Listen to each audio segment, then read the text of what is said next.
আসসালামু আলাইকুম প্রিয় শিক্ষার্থীবৃন্দ, আশা করি তোমরা অনেক ভালো আছো। আমিও ভালো আছি।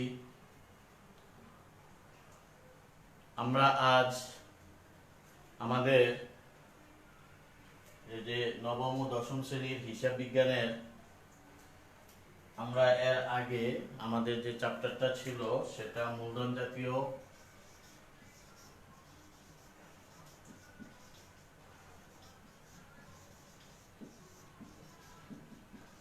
ও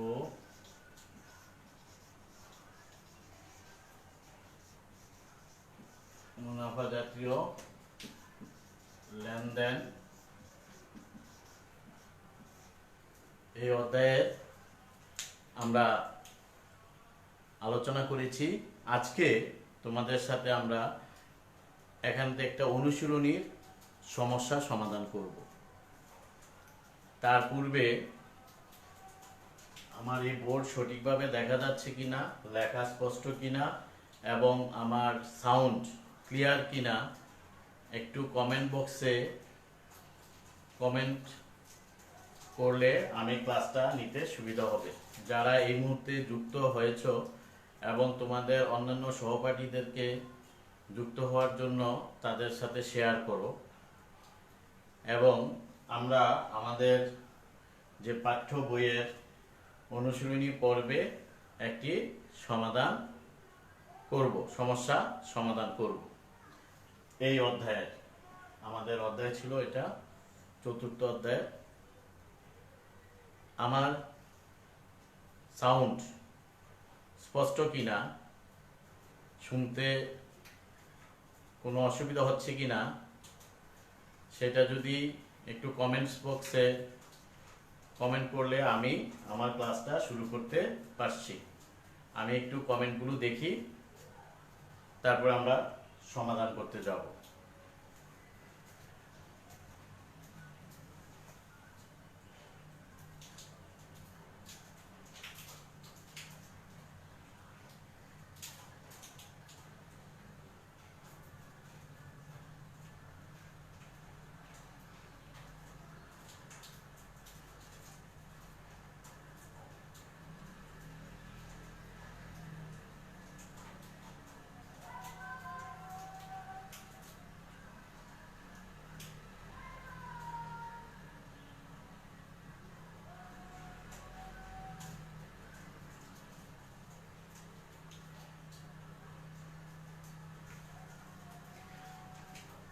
জি, ধন্যবাদ চাঁদপুর অনলাইন স্কুলের কর্তৃপক্ষ জনাব রাকিবুল স্যার, আপনাকেও অশেষ ধন্যবাদ। আমরা তাহলে ক্লাসটা শুরু করছি। শিক্ষার্থী বন্ধুরা, তোমরা তোমাদের পাঠ্য বইয়ের 45 নং পৃষ্ঠা খুলো এবং খাতা বই কলম নিয়ে বসে যাও। আমি যে প্রশ্নটা নিয়ে আজকে যে সমস্যাটা নিয়ে তোমাদের সাথে সমাধান করতে যাচ্ছি সেটা হলো 2 নম্বর যে প্রশ্ন অনুশীলনীর, সেই প্রশ্নটা আমি আগে তোমাদের সাথে একটু বলি, তারপর আমরা প্রশ্নগুলো সমাধান করব। একটু বইটা খুলে আমার সাথে দেখো। প্রশ্ন নং 2, রাজকি হোমসের 2017 সালের এপ্রিল মাসে নিম্নোক্ত ব্যবসায়িক লেনদেন সমূহ সংঘটিত হয়েছে। এটা হলো এপ্রিল মাস ছিল 2017 সাল। এপ্রিলের 1 তারিখে ধানমন্ডি হতে মতিঝিলে ব্যবসা স্থানান্তর করেছে, তার জন্য ব্যয় হয়েছে 25,000 টাকা। তারপরে এপ্রিলের 2 তারিখে মণিহারি দ্রব্য ক্রয় করেছে 3,000 টাকা। এপ্রিলের 4 তারিখে নতুন একটি মেশিন ক্রয় করেছে 1,60,000 টাকা। এপ্রিলের 5 তারিখে নতুন মেশিন ক্রয়ের বহন খরচ প্রদান করেছে 7,500 টাকা। তারপরে এপ্রিলের 7 তারিখে নতুন মেশিন সংস্থাপন ব্যয় করেছে 15,000 টাকা। তারপরে এপ্রিলের 10 তারিখে পুরাতন কম্পিউটার মেরামত ব্যয় 3,000 টাকা। তারপরে এপ্রিলের 12 তারিখ অফিসের গাড়ির জন্য নতুন ব্যাটারি ও টায়ার ক্রয় করেছে 40,000 টাকা। আর এপ্রিলের 15 তারিখে নতুন পণ্যের গবেষণা ব্যয় ছিল 18,000 টাকা। এখন যে সৃজনশীল প্রশ্ন আকারে 3টা প্রশ্ন এখানে দেওয়া আছে। কয়ের প্রশ্নের মধ্যে বলা আছে বিলম্বিত মুনাফা জাতীয় ব্যয় নির্ণয় করতে বলছে। তারপরে বলা হয়েছে মূলধন জাতীয় ব্যয় এবং মুনাফা জাতীয় ব্যয়ের পরিমাণ নির্ণয় করতে বলছে। মূলধন জাতীয় ব্যয় এবং মুনাফা জাতীয় ব্যয়ের পরিমাণ। আচ্ছা, আর গতে বলা আছে 4 তারিখের কৃত পণ্য কৃত মেশিন 1,95,000 টাকায় বিক্রয় করা হলে মূলধন জাতীয় প্রাপ্তি ও মূলধন জাতীয় আয়ের পরিমাণ নিরূপণ করো। তো শিক্ষার্থী বন্ধুরা, এই বিষয়গুলো আমরা যে পূর্ববর্তী ক্লাসগুলোতে আমরা বিভিন্নভাবে আলোচনা করেছি। তোমরা একটু মনোযোগ দিয়ে খেয়াল করো যে আমার এই কথাগুলোই আমরা আলোচনা করেছি। তাহলে চলো আমরা সেই সাথে আমরা প্রশ্নের সমাধানটা করার চেষ্টা করি। প্রথম হলো প্রশ্ন কয়ের আমরা সমাধান করব। আমরা এটা মুছে ফেলি, তাহলে আমরা প্রশ্নের সমাধানে যাচ্ছি। আমাদের প্রশ্ন নং হলো 2 নং এর কয়ের সমাধান। শিক্ষার্থী বন্ধুরা একটু খেয়াল করো, প্রশ্নটা ছিল আসলে আমরা যখন সমাধান করতে যাব সমস্যাগুলো, তখন আমাদের প্রশ্নটা ভালো করে বুঝতে হবে।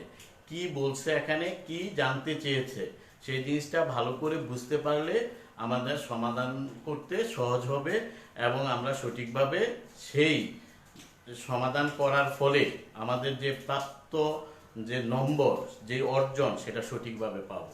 তাহলে আমাদের তোমরা একটু বইটা আবার দেখো। ক নম্বরে বলা হয়েছে বিলম্বিত মুনাফা জাতীয় ব্যয় নির্ণয় করো। আমরা গত ক্লাসে এই বিষয়টা নিয়ে আলোচনা করেছি।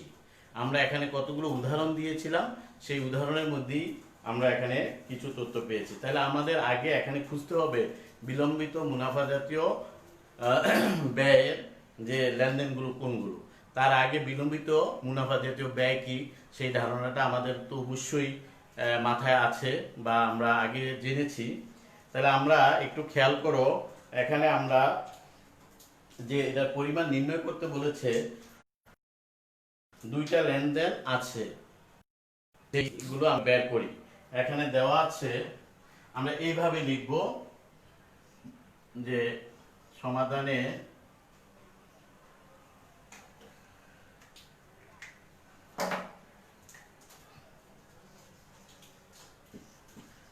বিলম্বিত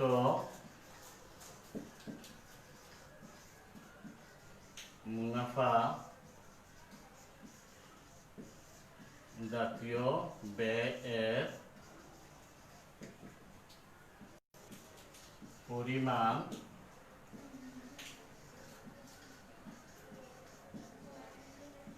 নির্ণয়।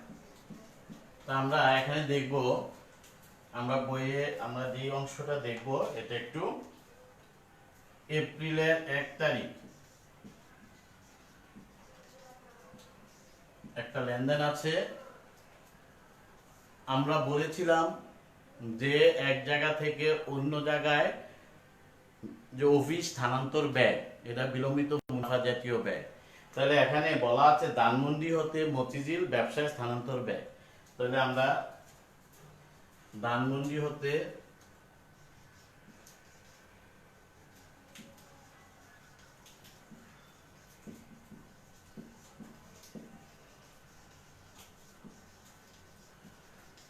মতিঝিল ব্যবসায় স্থানান্তর ব্যয় কত টাকা, আমরা টাকার পরিমাণটা এখানে লিখবো। ইচ্ছাগুলো আমরা ঘর ছক আকারে লিখতে পারি, বিবরণ আর টাকার পরিমাণ লিখে। আমরা যেহেতু এটা এইভাবে লিখলেও হবে, আমরা টাকার পরিমাণটা লিখবো এখানে 25,000 টাকা।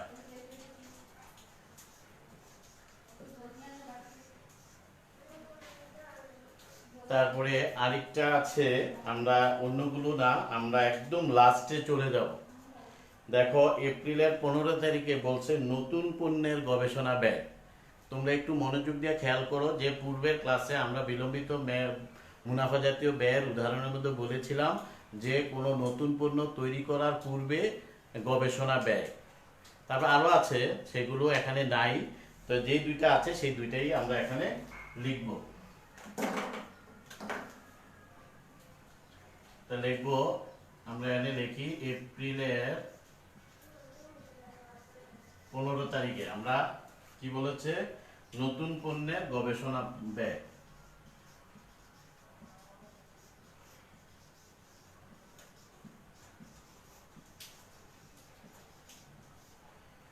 গবেষণা ব্যয় পরিমাণ হলো, আমরা এখানে লিখবো 18,000 টাকা। এটা আমরা নিচে লিখবো। তাহলে আমরা এখানে যোগ করব, মোট হলো, এখন যদি যোগ করি আমরা 43,000 টাকা পাবো।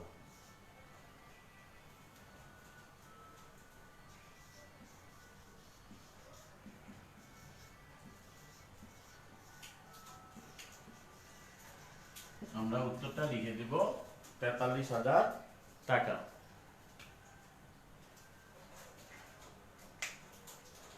তাহলে তোমরা একটু খেয়াল করো, প্রশ্ন কয়ের সমাধান আমরা পেয়ে গেছি।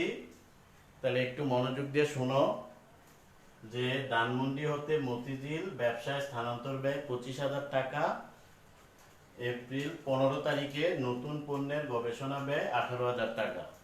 এই দুইটা যোগফল সমষ্টি মিলে হলো 43,000 টাকা।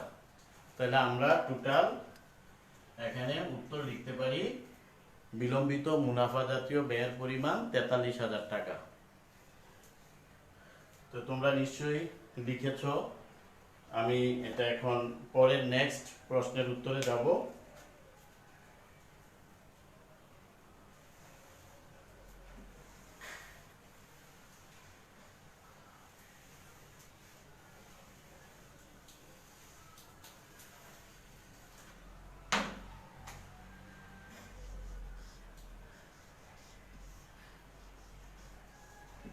খ, ক্ষয়ের প্রশ্নটা একটু আবার দেখো।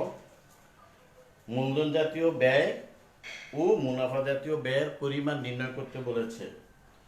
তাহলে আমরা এখানে মূলধন জাতীয় ব্যয়গুলো সেগুলো দেখব এবং তা তালিকা করব, এবং মুনাফা জাতীয় ব্যয়গুলো কোনগুলো সেগুলোর একটা তালিকা করব। তাহলে আমরা প্রথমে লিখি মূলধন জাতীয় ব্যয়ের পরিমাণ।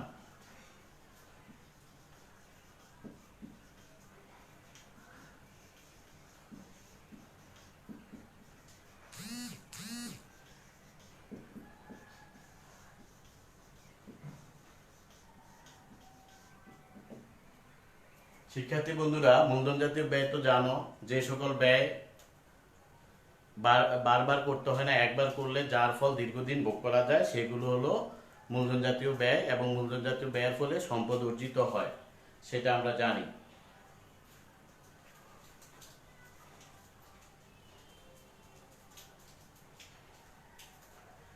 তাহলে আমরা এখানে এটা লিখি। তাহলে মূলধন জাতীয় ব্যয়গুলো কোনগুলো সেগুলো একটু বের করি আমরা। তাহলে আমরা যেটা পেয়েছি সেটা হলো, একটু খেয়াল করো, এপ্রিলের 4 তারিখ নতুন মেশিন ক্রয়। তো আমরা এখানে লিখি কত তারিখ,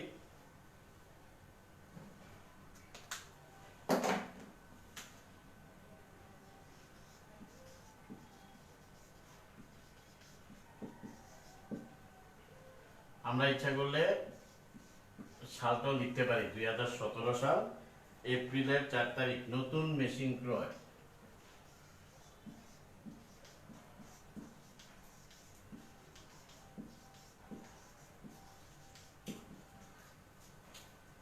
তাহলে টাকার পরিমাণ হলো 1,60,000 টাকা।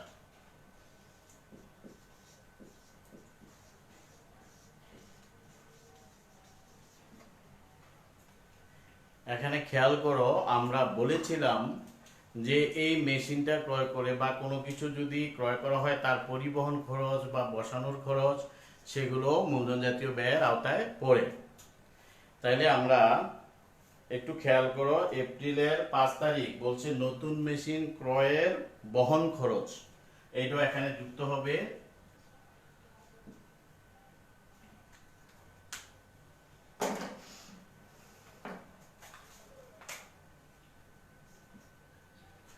এপ্রিলের 5 তারিখ নতুন মেশিন ক্রয় এর বহন পরিমাণটা হলো 7,500 টাকা, আমরা এখানে লিখলাম।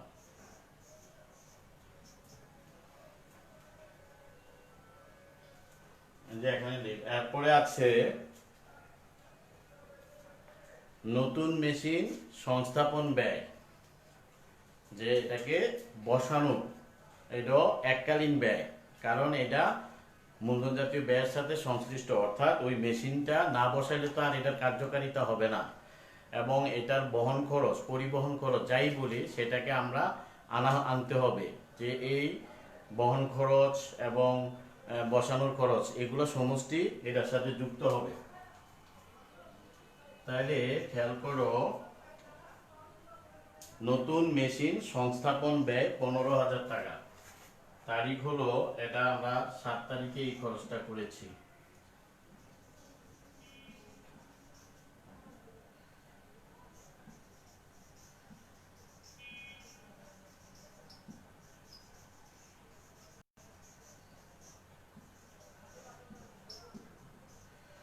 টাকার পরিমাণটা হলো 15,000 টাকা।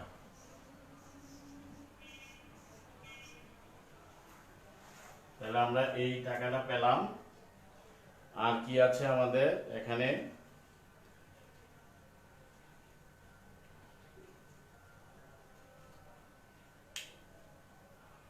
হ্যাঁ, এখানে আরেকটা এন্ট্রি আছে, খেয়াল করো একটু। এপ্রিলের 12 তারিখ অফিসের জন্য নতুন ব্যাটারি ও টায়ার ক্রয়। এখানে এটা মূলধনজাত ব্যয়ের মধ্যে পড়বে, কেননা এই খরচগুলা করার পর যে গাড়িটি কি সক্রিয় হবে, সচল হবে, তাহলে এটা হলো, এবং দেখো এককালীন টাকাও বেশি। তাহলে অফিসের গাড়ির জন্য নতুন ব্যাটারি ক্রয়, এটা হলো 12 তারিখ অফিসের গাড়ির জন্য।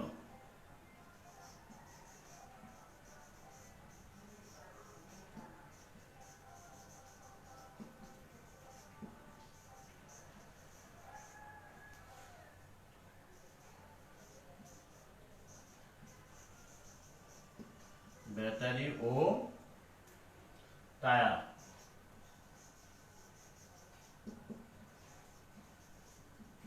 ক্রয় 40,000 টাকা।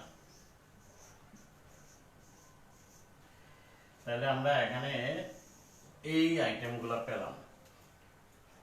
এই টোটাল হলো মূলধন জাতীয় ব্যয়ের পরিমাণ। এখন যোগ করবো আমরা, এখানে হলো 1,60,000। তোমরা ক্যালকুলেটরে অবশ্যই ক্যালকুলেটরে করবে।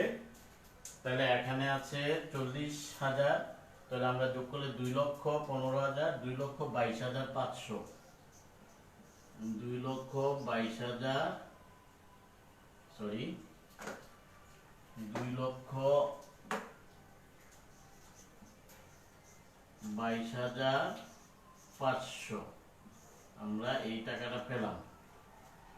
500 বসালাম, 5 7 12 2 হাতে আছে 1, 7 1 8 4 12 2 হাতে আছে 1, 1 থেকে 2, 2,22,500 টাকা।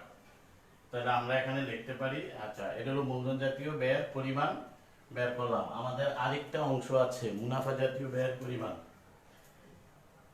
হ্যাঁ, এই টাকাটার মনে রাখো, তোমরা পরপর নিচে নিচে লিখবে।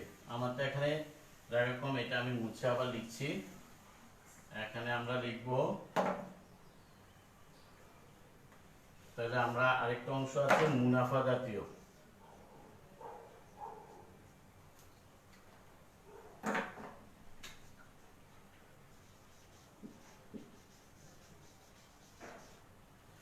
মুনাফা জাতীয় ব্যয়ের পরিমাণ। তাহলে আবার আমরা একটু খেয়াল করো, যেমন এপ্রিলের 2 তারিখ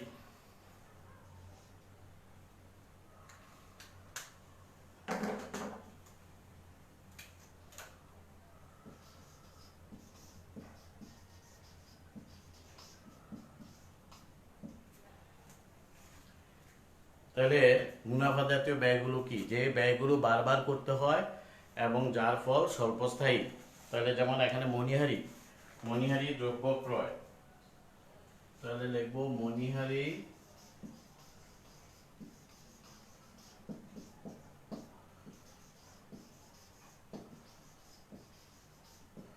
দ্রব্য ক্রয় 3,000 টাকা।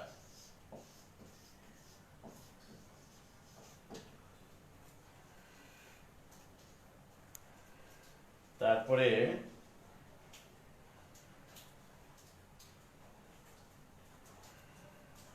এখানে আরেকটা এন্ট্রি আছে, দেখো, পুরাতন কম্পিউটার মেরামত ব্যয়। এটা হলো এপ্রিলের 10 তারিখ।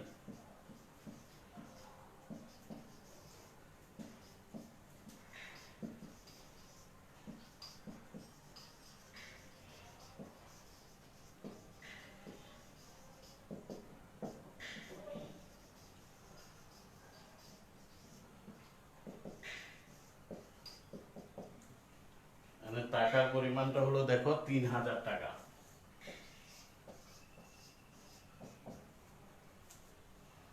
তাহলে আর তেমন কিছু নেই, আমরা এখানে লিখব মোট টাকার পরিমাণ হলো 6000 টাকা। তাহলে আমরা ক্ষয়ের উত্তর পেলাম। আমরা ইচ্ছা করলে ক্ষয়ের উত্তরটা এভাবে উত্তরটা লিখতে পারি।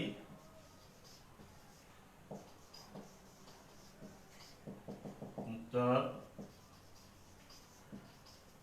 মূলধন জাতীয়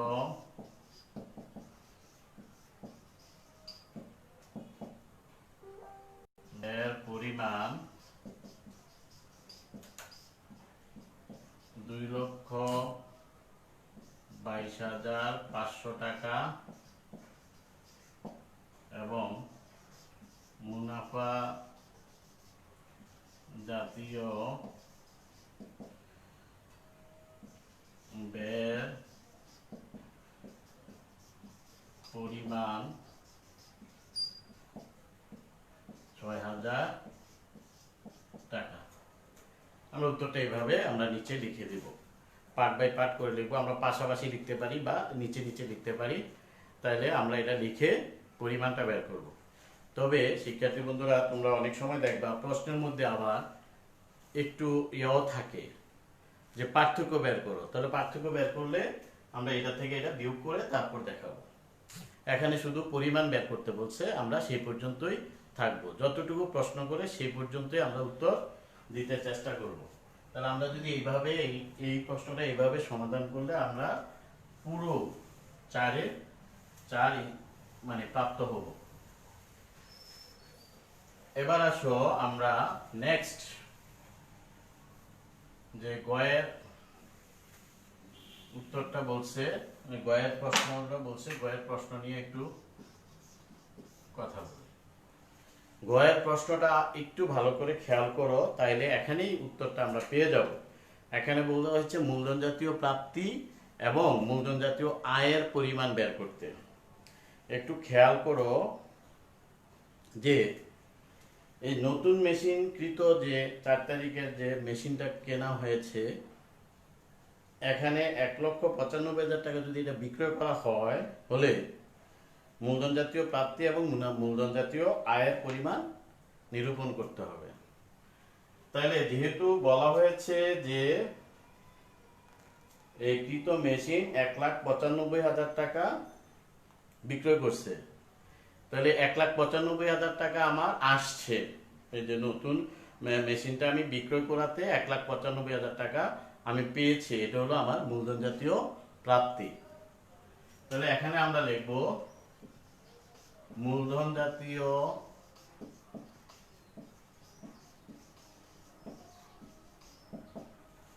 এখানে বলছে মূলধন জাতীয় প্রাপ্তি ও মূলধন জাতীয় আয়।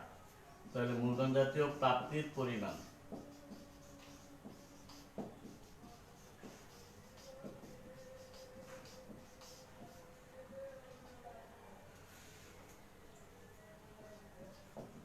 তাহলে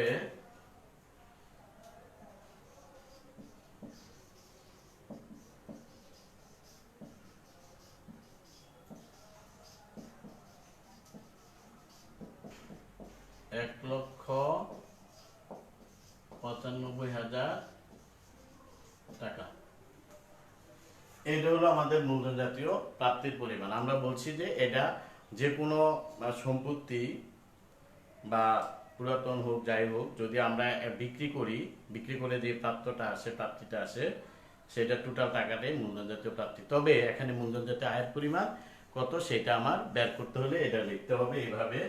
তাহলে এখানে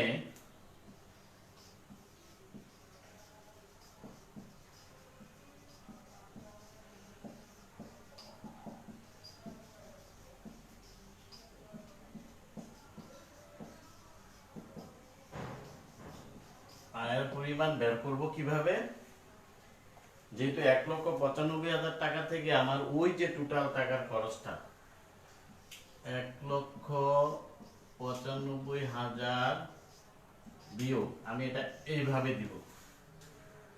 এখানে আমি লিখব ওই যে মেশিন যে ক্রয় করতে গিয়ে পরিবহন খরচ এবং কি সংস্থাপন খরচ এগুলো সমষ্টি যোগ করব, অর্থাৎ তখন ওই যে মেশিনটার যে টোটাল ক্রয় কত ছিল সেটা আমরা বের করব। এখানে দেওয়া আছে 1,60,000 যোগ বহন খরচ 7,500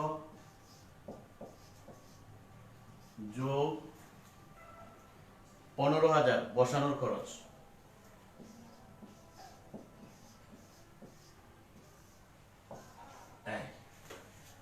এটা দেখো, তাহলে আমরা এখানে 1,95,000 বিয়োগ এটা আমরা যোগ করি,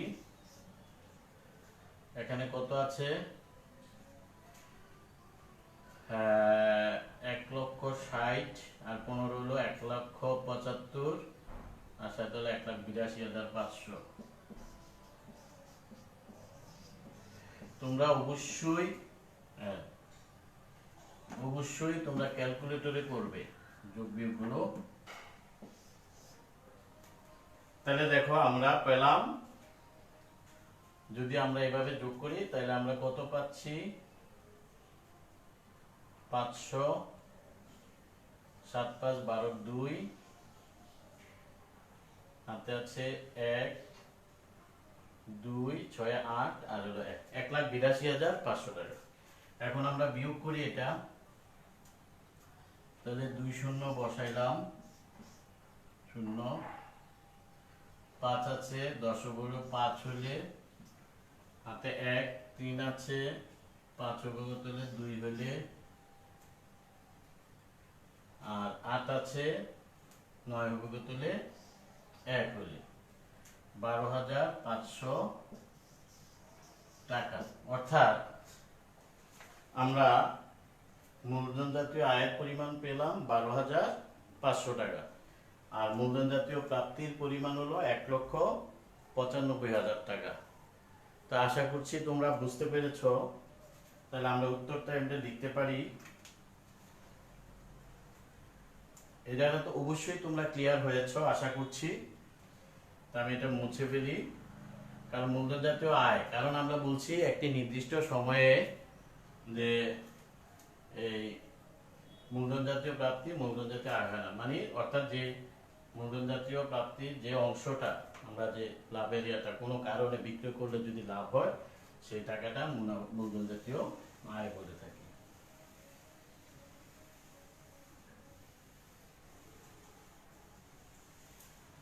তাহলে আমরা এটা উত্তর লিখতে পারি এভাবে, গয়ের আমরা লিখি দিয়ে লিখবো উত্তর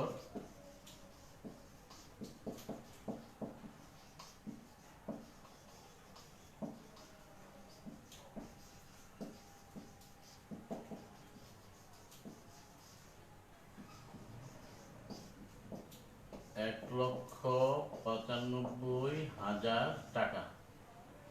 আর মুনাফা জাতীয় আয়, আর সরি মূলধন জাতীয় আয়, সরি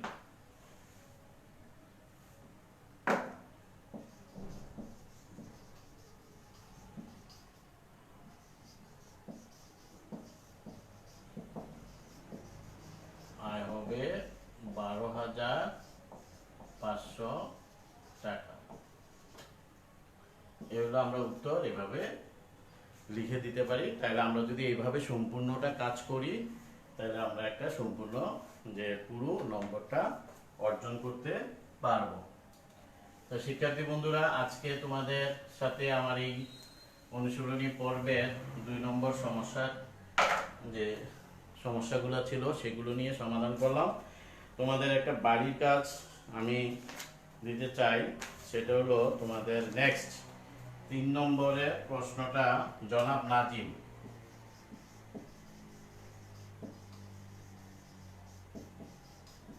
জনাব নাজিম 3 নম্বরের যে প্রশ্ন আছে তোমাদের 46 নং পৃষ্ঠায় বাড়ির কাজ থাকবে, তোমরা সেটা সমাধান করবে। যদি কোথাও কোনো সমস্যা মনে করো তাহলে আমাদের কমেন্ট বক্সে অবশ্যই লিখবে। সেই পর্যন্ত তোমরা ভালো থাকো, সুন্দর থাকো, নিরাপদ থাকো। আমরা আজকের জন্য এখানে শেষ করছি। আসসালামু আলাইকুম।